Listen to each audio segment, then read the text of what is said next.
Welcome guys to a brand new video of One Punch Man World. In today's video, I'm going to be going over how to build Metal Knight. So the best memories, the best wills with the best stats that are important to him, as well as how to use him, how to play him, and go over his skill description, his best impression arm as well, entirely just focusing on Metal Knight. I've done this video for both Terrible Tornado as well as Zombie Man, so this is going to be my one for Metal Knight. I will be doing a couple more as well, so Speed and Sound Sonic will be next, followed by Saitama, followed by Genos, followed by Fang and whatnot. So stay tuned for that video as well.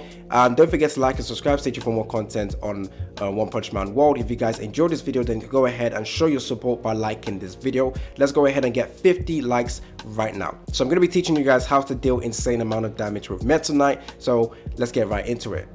So before we take a look at what is the best stats for him, you first need to understand his kit. So the best way to do that is to take a look at his skill. Now this is just going to be a quick understanding for his skill. He enters Annihilation mode and he uses third skill again, which allows him to deal insane amount of damage. During Annihilation mode, all of his attacks or all of his damage will be increased. Annihilation mode can be achieved by pressing the R skill. Now his normal attack launches missiles. Now what you can do is you can launch all your missiles, but then you can recharge it as fast as possible by making sure you time it correctly to the orange bar, and then you can get a refill of the ammo. His skill 1 over here allows him to lock onto an opponent, which is actually very good. You need to press the skill once, and then yeah, moves quickly to the enemy. Yeah, okay, anyways. Second skill over here allows him to either bombard the enemy with a frontal attack, or you can hold you can hold it to do this attack over here. His third skill has 2 skills. First enters Annihilation mode, where your attack is increased, and then you can also go ahead and do your special attack, or your attack over there that you just saw, which does insane amount of damage. So that's essentially how you build him, or how do you use him, sorry. That's his kit understanding. I preferably use him as an AI character. I do not control him. I let the AI control him, just because I think the AI works well with him, and also because of one of the memories you want to have on him. So we've taken a look at his skills. Next we need to understand how to build him. So to do that, we need to go over to the potential over here. As you can see, his SSR exclusive equality is basically grants a 70% damage bonus when negative crit hit is triggered by an attack. Essentially, this is telling you guys right now, negative crit hit is his best friend. You want to have that negative crit hit on him. So one of the best ways to build him is to go over to your memories. Let's go ahead and showcase the best ones for now. So first of all, getting his own memory. So all bullets firing. You want to get this at level 3. Basically after 3 seconds without moving, Metal Knight gains a 24% damage bonus. The effect is removed after it moves. During Annihilation mode, precision bombardment restores recharge 100% faster. Now, I actually do not like this, simply because it's a conditional skill. It's a skill or a buff that only happens when you do not move. So to make sure that you don't move, I think you need to have like 2 melee characters, 2 range characters, or you can go 3 melee characters, 1 range, and your range will be Metal Knight. The reason for that is because you want the enemy to focus on your melee characters, and then Metal Knight will stay further back but still within range, so he can attack and therefore not forced to move. Now as you guys are attacking and you're manualing, you need to ensure that the boss does not move, or does not move out of range for Metal Knight, so that Metal Knight does not move around, because once he moves he doesn't have this buff. So essentially, if you're going against big bosses specifically that rarely moves, then this is going to be really good for Metal Knight, because the bosses won't be flying about, moving about, so therefore Metal Knight isn't forced to move. So if the enemy is stationary, he's going to be really good, or rarely moves basically. So this is going to be good for him. However, I don't like it since it's a conditional one, but it is what it is. So get this to level 3. Now when it comes to the other memories you want to go ahead and build him with, well, actually when it comes to stats, first understanding the stats that are good for him. So crit rate, negative crit rate, you want to reduce this as far as possible, as low as possible. And then composure reduction is also pretty good for him, guys. And then also attack stat. Those are the 3 stats that are actually pretty good for him.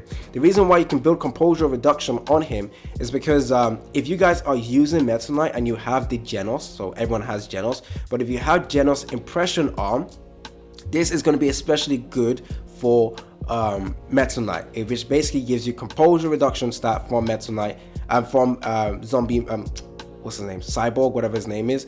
And the best stats for him anyway is composure reduction, so you're going to have a lot of composure reduction stats, and this will be given to Meta Knights as well, allowing you to have pretty good composure damage, which is actually going to be good for him. So you can actually focus on composure reduction for him as well. However, this, if you also have, Meta Knight's impression arm, this will actually benefit you a lot more, especially if you have negative crit rate. So for each negative crit rate increases the damage of orbital strike by 0.12%, which is very, very good for him. Now, if you don't have that impression arm, it is fine. Yeah, if the crit rate is below minus 80%, an additional 6% damage boost is granted. So essentially, you want his crit rate to be below a certain amount. So if you have the SR1, which you will typically get, you want to make sure that the crit rate is below minus 80%. So to do that, the best memory and wills for him is going to be the one that gives him negative crit rate. Now, the ones that do that is essentially Resolute Attack and Resolute Rage. So Resolute Attack will reduce his crit rate by further minus 25%. So his basic crit rate is basically minus 30. So if you give him the Resolute Attack, that is a further minus 25. So that goes all the way to 55. 55 minus 55. Now, to reduce his crit rate even more, you can then go ahead and build him with Resolute Rage as well, which will reduce his crit rate by further 20%. So that's 5, 6, 7, 80. So you get minus 80% of crit rate, which is going to be good. And you also get an increase in your damage, and then you also get an increase with your attack bonus. So you need to get this to level 4. This gives you the most buffs, so minus 25 crit rate and plus 40, so that's plus 4. And then for the rage, it's 3. So 3, so there's 4, 5, 6, 7. Yeah, so you need 7. So there's 6 slots of memories. So making sure it's either Resolute Attack, Resolute Rage, and then one of your wills must have the Resolute, where is it? Resolute Rage. So okay, I'm guessing, yeah, Resolute Rage. You can get Resolute Rage from the wheels, so that's how you can build him.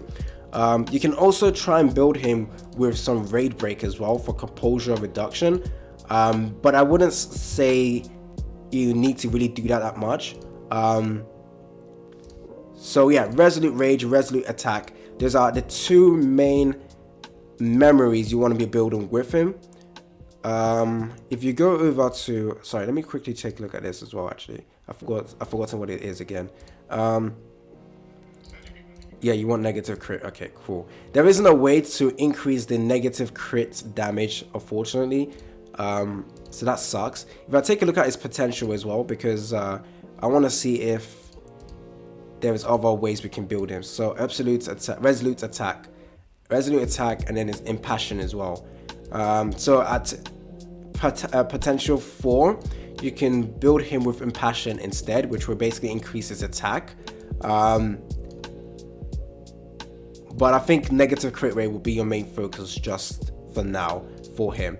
And then also for other substats that are good for him, attack stats, composure reduction, which you can get from the memories as well.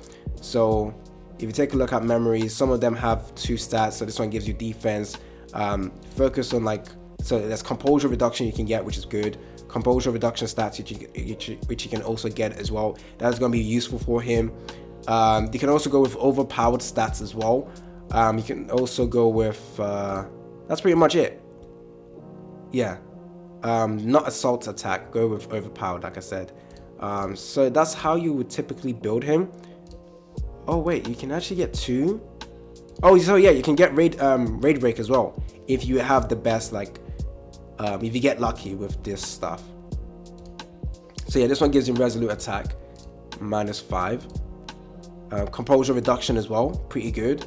So yeah, those are the stats that are important to him. That's how you build him. Now when it comes to his impression arm, R1 and the SR1 are actually pretty good. This allows him to basically become really good in DPS, especially his SR1 over here. Gains a 3% damage boost if the crit rate is below -80%, an additional 6% damage boost if granted. Pretty good. Oh wait, so for an additional 6% damage boost, you need to get below -80. So you're not forced to go below -80. You get a basic 3% damage boost with his SR1. But if you take a look at the arm skill, applies encouragement to the character and ally for 60 seconds, granting a 24% attack bonus, and overpowered attack stat increases by 60%, which is good. Now the R1 allows him to basically deal composure reduction, gain more composure reduction stats or bonuses. And then when it comes to his SSR1, you would only really use this if you're going against like a field where there's multiple like status elements. So right now in the combat Maelstrom, there's an electrified field, so you can get paralysis. So this would actually be good if you have his SSR1, basically allows you to be immune to paralysis. But if you guys are just going into content where there's not a lot of status element, then what you can do is just use his SR1 instead, because you will always have the top passive already unlocked, so you're not forced to use his SSR every single time. So yeah, that is the best SSR, or best impression arm, best memories and wills, best stats that you want to focus on. So negative crit rate, attack stats, composure reduction. Those are that's it. That's pretty much it. Enjoy the video. Hopefully you enjoyed the video. Sorry guys, don't forget to like and subscribe. Stay tuned for more build videos for other characters as well. It's been your boy AC Gamer, and I'm out.